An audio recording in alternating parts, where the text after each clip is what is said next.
खुला आसमान और आकाश में चमकते आकाशीय पिंड, जिनके पास खुद की रोशनी और जो बहुत अधिक मात्रा में गर्मी पैदा करते हैं, जिन्हें हम तारा या स्टार्स कहते हैं। पहले माना जाता था कि तारों का ना तो जन्म होता है और ना ही मृत्यु, बट एस्ट्रोनॉमर्स ने यह प्रूव कर दिया कि जिस प्रकार मानव जीवन में 4 अवस्थाएं होती हैं, उसी प्रकार तारों का भी जीवन काल 5 अवस्थाओं में पूरा होता है। तो आज हम इसी बारे में बात करेंगे कि किस प्रकार तारे का जन्म होता है और कैसे यह तारा मरने के समय लाल दानों में बदल जाता है और क्या स्थिति बनती है कि यह चीजों का भक्षण करने लगता है, यानी चीजों को निगलने लगता है।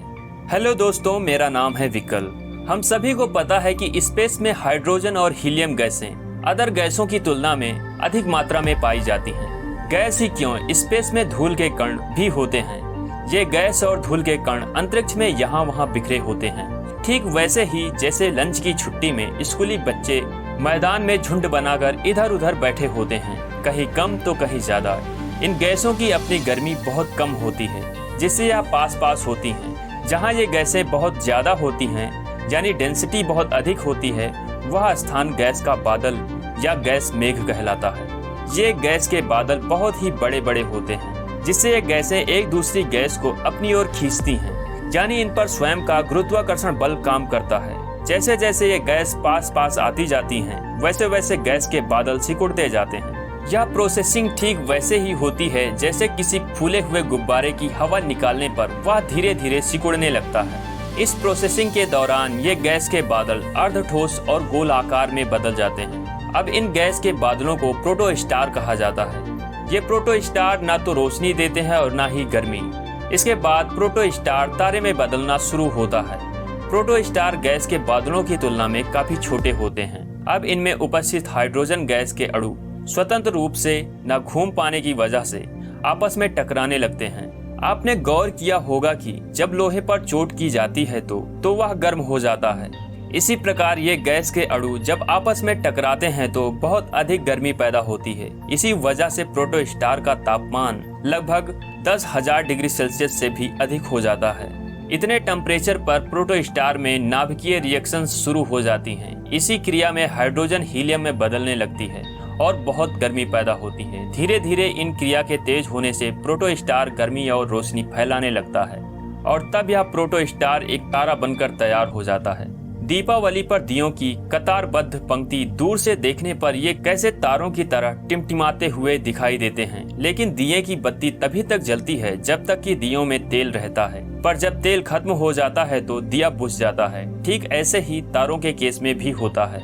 करोड़ों वर्षों तक टिमटिमाते तारे के लिए हाइड्रोजन ईंधन का काम करती है। जब हाइड्रोजन तारों के अंदर के भाग में खत्म हो जाती है, तब वहाँ केवल हीलियम ही शेष रह जाती है और इस तरह तारे के इस भाग में ईंधन यानी हाइड्रोजन खत्म हो जाती है। हाइड्रोजन के खत्म होते ही नाभिकीय क्रियाएं रुक जाती हैं। नाभिकीय क्रियाओं के रुकते ही गर्मी का पैदा होना बंद हो जाता है। गर्मी के कम होने से तारे का यह भाग सिकुड़ने लगता है, पर अभी तारे के बाहरी भाग में हाइड्रोजन उपस्थित होती है, जिससे उसके बाहरी भाग में नाभिकीय क्रियाएं जारी रहती हैं और पैदा होने वाली गर्मी से यह भाग फैलने लगता है। फैलते फैलते तारा बहुत बड़ा आकार धारण कर लेता है, एकदम लाल रंग का। तारे की यही अवस्था लाल दानों या लाल राक्षसी रूप कहलाती है। लाल दानों तारे के अंदर के भाग में केवल हीलियम ही शेष रहती है। अब इस लाल दानों तारे में एक आश्चर्यजनक परिवर्तन होता है। जिस किसी भी राक्षसी तारे का भार सूर्य के भार के लगभग बराबर होता है, उसकी बाहरी परत या बाहरी भाग उसके अंदर वाले भाग से अलग हो जाता है। ठीक वैसे ही जैसे संतरे से छिलके को छीलकर अलग कर देना।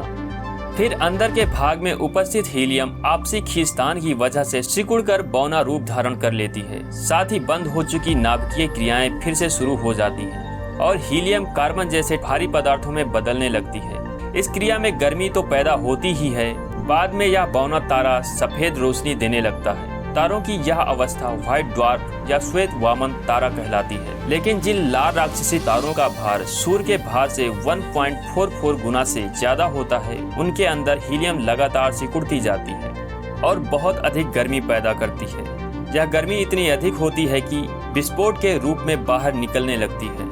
अब यह तारा सुपरनोवा कहलाता है। इन तारों के आंतरिक विस्फोट के बाद केवल न्यूट्रॉन के कण शेष रह जाते हैं। धीरे धीरे यह न्यूट्रॉन ठोस रूप ग्रहण करता है और फिर यह न्यूट्रॉन तारे के रूप में बदल जाता है। अब जिन न्यूट्रॉन तारों का जन्म ऐसे लाल राक्षसी तारों से होता है जिनका भार सूर्य के भार से लगभग 10 गुना ज्यादा होता है, वे लगातार सिकुड़ते जाते हैं और फिर एक काले छिद्र में बदल जाते हैं। इस काले छिद्र को कृष्ण बिबर या ब्लैक होल कहा जाता है। ये ब्लैक होल भक्षक होते हैं, अपने आसपास के आकाशीय पिंडों को अपने में समा लेते हैं या कहा जा सकता है कि खा जाते हैं। ये ब्लैक होल अंतरिक्ष में भ्रमण करते हुए जब आपस में टकराते हैं तो ये वाष्प, धूल और गैस के बादल बन जाते हैं। बाद में इससे फिर नए तारे का जन्म होता है और इस तरह तारों की यह सृष्टि बनती और मिटती रहती है। पर यह 1-2 दिनों में नहीं, करोड़ों वर्षों में होता है। तारों की आयु करोड़ों वर्षों तक होती है। वीडियो अच्छी लगी हो तो वीडियो को लाइक, शेयर, सब्सक्राइब करना ना भूलें।